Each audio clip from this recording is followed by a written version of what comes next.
Hello guys, ये carbon compound chapter चल रहा है आप लोगों को केमिस्ट्री में और ये क्लास 10th के लिए बेनिफिशियल है। आप लोगों को मैंने इससे पहले 3 लेक्चर पढ़ाए हैं और उस 3 लेक्चर में मैंने बहुत कुछ बात बताई केमिस्ट्री से रिलेटेड, जो नाम से रिलेटेड है इस चैप्टर में। जैसे कि मैंने एल्केन ग्रुप का नाम बताया था। एल्केन ग्रुप में होता है मीथेन, इथेन, प्रोपेन, ब्यूटेन।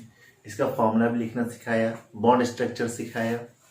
फिर उसके बाद मैंने आपको बताया एल्कीन ग्रुप होता है और एक एल्काइन ग्रुप होता है। तो एल्कीन ग्रुप का फॉर्मूला बताया, एल्काइन ग्रुप का बता दिया। ये सब प्रीवियस लेक्चर में करे हुए हैं। अगर आपने नहीं देखा है तो आप इन्हें फिर से देख लें, तभी आपको इस लेक्चर में समझ में आने वाली बात है। फिर मैंने आप लोगों को 2 चीज और बताया, एक बताया बॉन्ड स्ट्रक्चर, एक डॉट स्ट्रक्चर। तो किसमें कितना बॉन्ड होता है, कैसे बॉन्ड बनते हैं, ये मैंने बनाया था। डॉट स्ट्रक्चर कैसे बनते हैं वो भी मैंने बनाया था। और आप लोगों को फंक्शनल ग्रुप चला रहा था मैं, अल्कोहल का फंक्शनल ग्रुप मैंने बता दिया था, कार्बोक्सिलिक का फंक्शनल ग्रुप बता दिया था। तो ये सब चीज आपके प्रीवियस लेक्चर में ऑलरेडी हो रखे हैं 3 लेक्चर में। तो मैं चाहूंगा कि आप लोग उस 3 लेक्चर को रिवाइज कर ले पहले और फिर इस लेक्चर को देखें। तो चलिए, आज इस लेक्चर में हम आपको बताने वाले एक और फंक्शनल ग्रुप जिसका नाम है हैलोजन ग्रुप।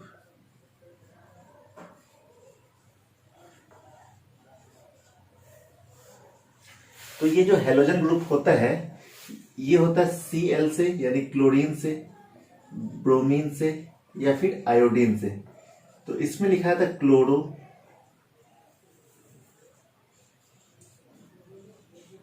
Bromo, iodo. और ये तीनों प्रीफिक्स होते हैं। अब तक तो आप जितना भी लिख रहे थे उनमें सफिक्स लिखना होता था, लेकिन ये तीनों प्रीफिक्स होते हैं। जैसे फॉर एग्जांपल आपने क्या करा, मीथेन, इसका फॉर्मूला CH4 होता है। इससे आपने एक हाइड्रोजन को निकाल दिया और इसकी जगह क्या कर दिया, CH3 हो गया। और इसकी जगह आपने जोड़ दिया Cl, एक हाइड्रोजन निकाला और एक क्लोरीन जोड़ दिया। तो मीथेन से एक हाइड्रोजन निकाला, उसी हाइड्रोजन की जगह क्लोरीन जोड़ दिया, इसी को कहते हैं क्लोरोमीथेन।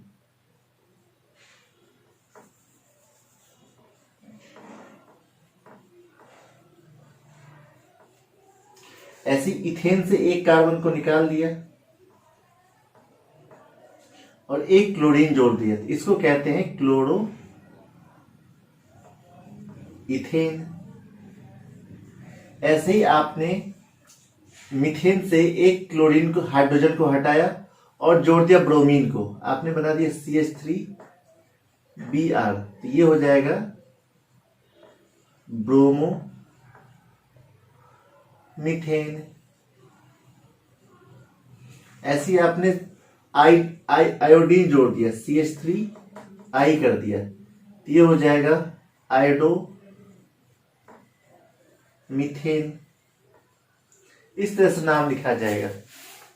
एक मैं बता देता हूं क्लोरीन के लिए, बाकी इन दोनों का आप खुद से नाम लिख लेंगे, ठीक है। तो एक का मैं कंप्लीट 2 नाम तो मैंने बता दिए, क्लोरोमीथेन, क्लोरोइथेन। ऐसे ही क्या नाम बनेगा, क्लोरोप्रोपेन, क्लोरोब्यूटेन, क्लोरोपेंटेन, क्लोरोहेक्सेन। सबके लास्ट में ही क्लोरीन यहाँ पे ऐड करना है ना। तो इस तरह से हमारा हैलोजन ग्रुप हो जाएगा। हैलोजन ग्रुप क्या होता है, सॉल्ट जनरेटर ग्रुप होता है।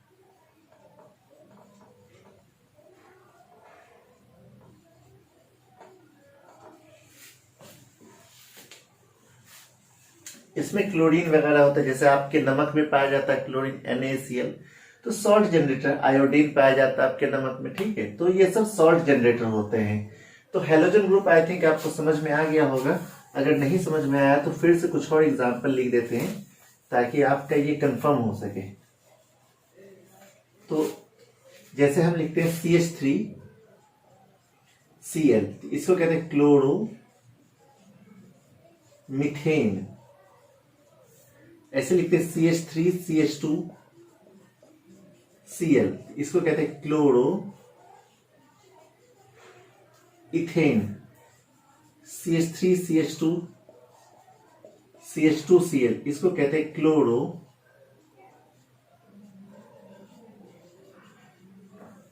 3 कार्बन है, प्रोपेन।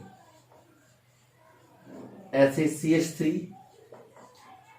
CH2 CH2 CH2Cl, इसको कहेंगे क्लोरो ब्यूटेन। तो इस तरह से नाम लिखा था। अब यहाँ पे चूंकि क्लोरीन लगा रहा था इसलिए सब जगह क्लोरो क्लोरो वर्ड आ रहा था। अगर आयोडीन होता तो सब क्लोरो की जगह आयोडो हो जाता, ब्रोमीन होता तो सभी की जगह ब्रोमो हो जाता। तो आई थिंक ये हेलोजन ग्रुप आपको समझ में आ गया होगा। अब मैं इसके आगे एक और फंक्शनल ग्रुप डिस्कस करूंगा। उस फंक्शनल ग्रुप का नाम है कीटोन। पहले एल्डिहाइड कर लेते हैं। एक फंक्शनल ग्रुप है जिसका नाम है एल्डिहाइड।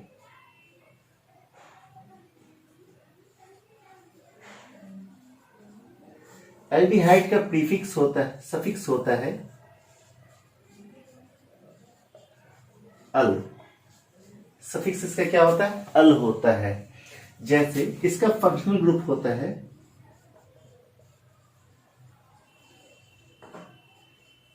CHO, और ज्यादा अच्छा लिखे तो C डबल बॉन्ड ऐसा होता है। तो CHO लिख दिए या C डबल बॉन्ड O और ऊपर नीचे इस तरफ H लिख दीजिए। तो ये है फंक्शनल ग्रुप इसका।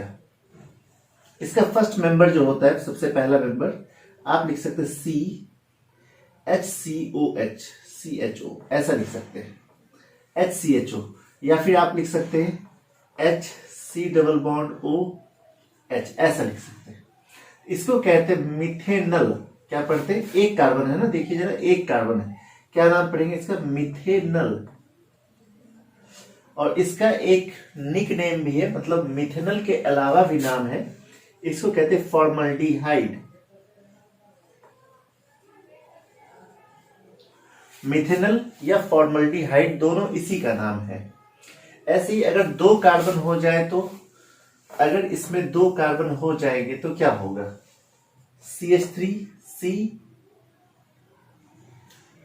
और डबल बॉन्ड O ऊपर लगा देते हैं, C डबल बॉन्ड O और H। देखिए CH3C डबल बॉन्ड OH, तो दो कार्बन हो गया। इसका नाम हो गया इथेनल, और इसी को कहते हैं इथेनल्डिहाइड।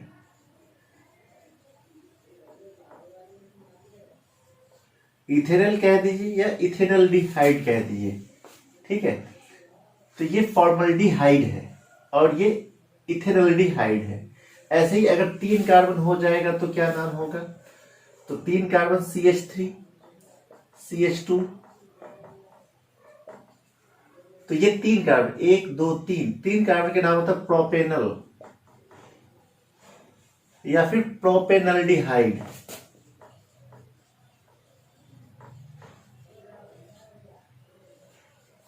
प्रोपेनल लिखिए या प्रोपेनल्डिहाइड लिखिए।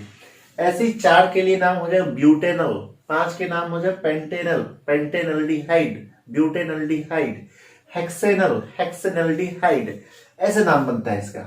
तो आई थिंक एल्डिहाइड ग्रुप के नाम कैसे होंगे ये आपको समझ में आ गया होगा। अब एक और लास्ट ग्रुप बचा हुआ है, उसको भी मैं खत्म कर लूं जल्दी से, फिर हमारा फंक्शनल ग्रुप खत्म हो जाएगा और तब मेरा काम बचेगा फंक्शनल ग्रुप का डेफिनेशन बताना। तो लास्ट ग्रुप होता है कीटोन। इसका फंक्शनल ग्रुप जो होता है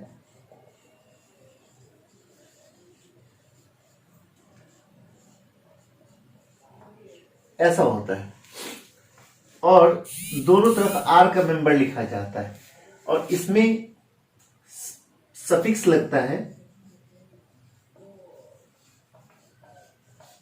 वन नहीं पढ़ेंगे इसको, ओन पढ़ेंगे। इसमें सफिक्स लगता है ओन। तो यहां पे लगाते हैं कम से कम CH3 और यहां भी लगाते हैं कम से कम CH3। इसको पढ़ते एक दो तीन कार्बन है तो कहते हैं प्रोपेनॉन। इसका क्या नाम होता है?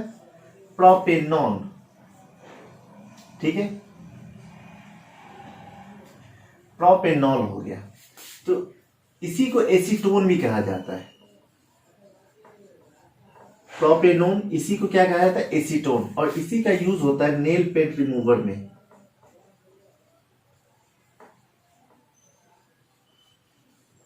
तो लड़कियां लोग जो नेल पेंट लगाती हैं उसे रिमूव करने के लिए एसीटोन का यूज किया जाता है, इसे कहते हैं प्रोपेनॉन। ऐसे ही प्रोपेनॉन होता है, ऐसे ही नाम क्या बनेगा, ब्यूटेनॉन बनेगा।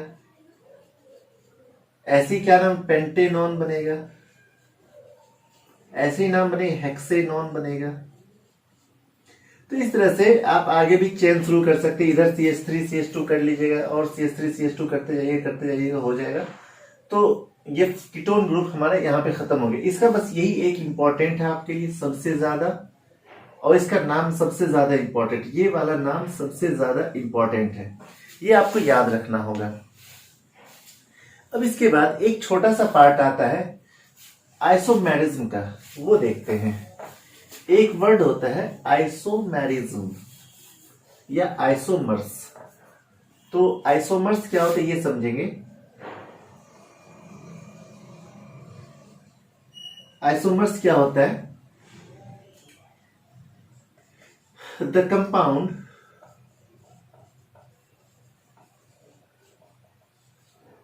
having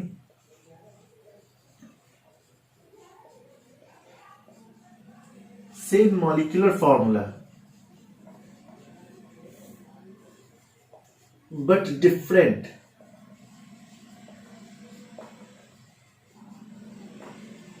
structural formula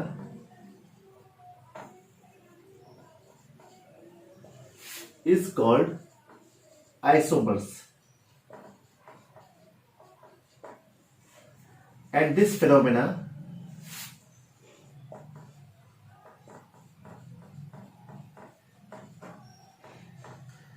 is called isomerism. और इसी को क्या कहते हैं, आइसोमेरिज्म कहते हैं। कभी कभी इसी चीज को आइसोमर्स को स्ट्रक्चरल आइसोमर्स भी कहा जाता है। इसी चीज को स्ट्रक्चरल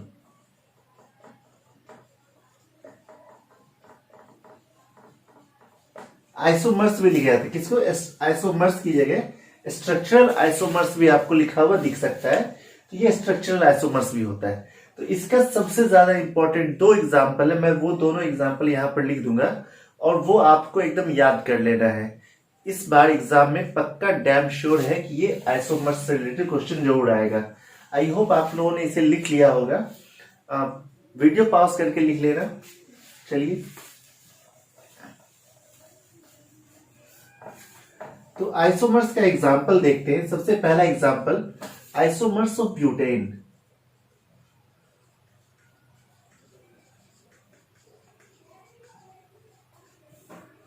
तो ब्यूटेन का फॉर्मूला होता है C4H10। तो हमने एक स्ट्रक्चर आपको इसका बताया था, ये ऐसा होता है और इन सब पे हाइड्रोजन लगा होता है।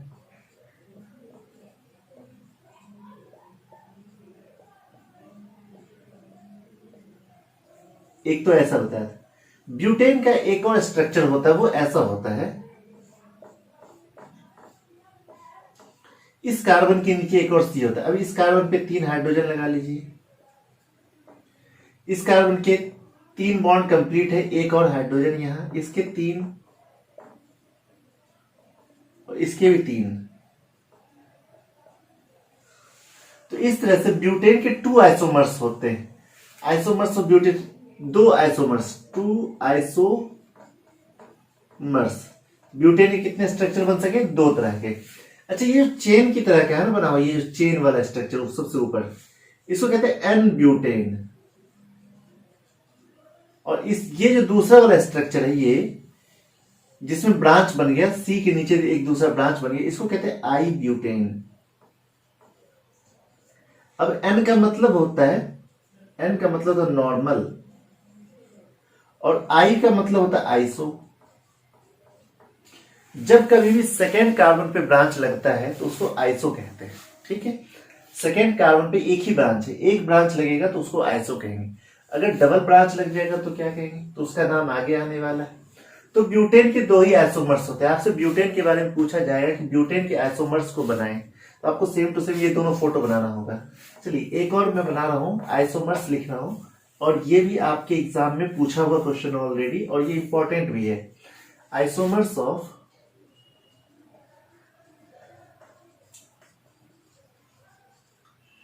पेंटेन। तो पेंटेन का फॉर्मूला होता है C5H12। तो पहला तो स्ट्रक्चर है इसका 5 कार्बन है, तो इन सब जगह आप हाइड्रोजन लगा लेना, ये आसान सा है, ये तो आप कर सकते हैं। ये पहला, इसका नाम हो गया एन पेंटेन। अब आपको इसका नाम पता चल गया, नॉर्मल पेंटेन इसका नाम होता है। आपसे पेंटेन भी लिख देंगे चलेगा, लेकिन अब चूंकि हम आइसोमर्स लिख रहे थे यहां पे एन पेंटेन लिखना जरूरी है। दूसरा होता है दूसरे कार्बन पे एक ब्रांच लगा देंगे और फिर हर जगह एक एक कार्बन लगा देंगे। अच्छा, ये जो स्ट्रक्चर है इसको आप ऐसा भी बना सकते हैं, इस दूसरे का इधर से दूसरे कार्बन पे ब्रांच लगा लेंगे, इस साइड से दूसरे कार्बन पे, तो ये दोनों एक ही स्ट्रक्चर है। ऐसा ना कि मन में आ जाए कि ये और ये दोनों अलग अलग स्ट्रक्चर, ये दोनों एक ही। कैसे? यहां पे एक आईना रख दीजिए तो इसका मिरर इमेज ये बन जाएगा। तो ये दोनों एक ही स्ट्रक्चर है, ये दोनों अलग अलग स्ट्रक्चर नहीं है। तो इस पे अब हर जगह आप हाइड्रोजन लिख लेना। तो ये तो आप कर सकते हैं हाइड्रोजन लिखने का तरीका, इसके एंड पॉइंट पे क्या हो जाएगा, हाइड्रोजन हो जाएगा। तो ये लिख लेना आप खुद से, ये लो मैंने भी लिख दिया एक। तो ऐसे इसमें भी लिख सकते हैं, ये दोनों में से कोई एक ही बनाना है, दोनों नहीं बनाना। इसमें देखो सेकेंड कार्बन पे है, इसको कहते हैं आइसो, आई पेंटेन। तो दो तो आपने देख लिया, लेकिन पेंटेन का एक और आइसोमर्स होता है, तीसरा स्ट्रक्चर अब मैं बनाऊंगा, इसे पॉज करके लिख लेना। तीसरा स्ट्रक्चर मैं बनाऊंगा यहां पे, और ये काफी इंटरेस्टिंग है।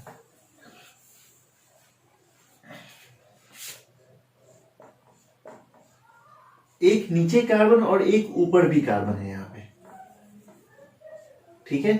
अब इसके 4 बॉन्ड कंप्लीट हो गए, इसके भी 4 बॉन्ड कंप्लीट हो गए, इसके भी 4 बॉन्ड कंप्लीट हो गए, और इसके भी 4 बॉन्ड कंप्लीट हो गए, और इस कार्बन के ऑलरेडी चारों बॉन्ड कंप्लीट हैं।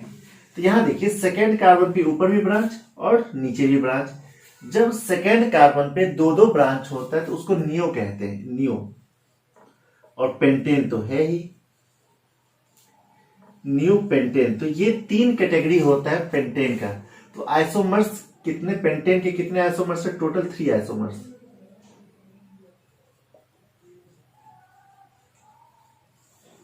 यानी कि पेंटेन के 3 आइसोमर्स होते हैं, ब्यूटेन के 2 आइसोमर्स होते हैं।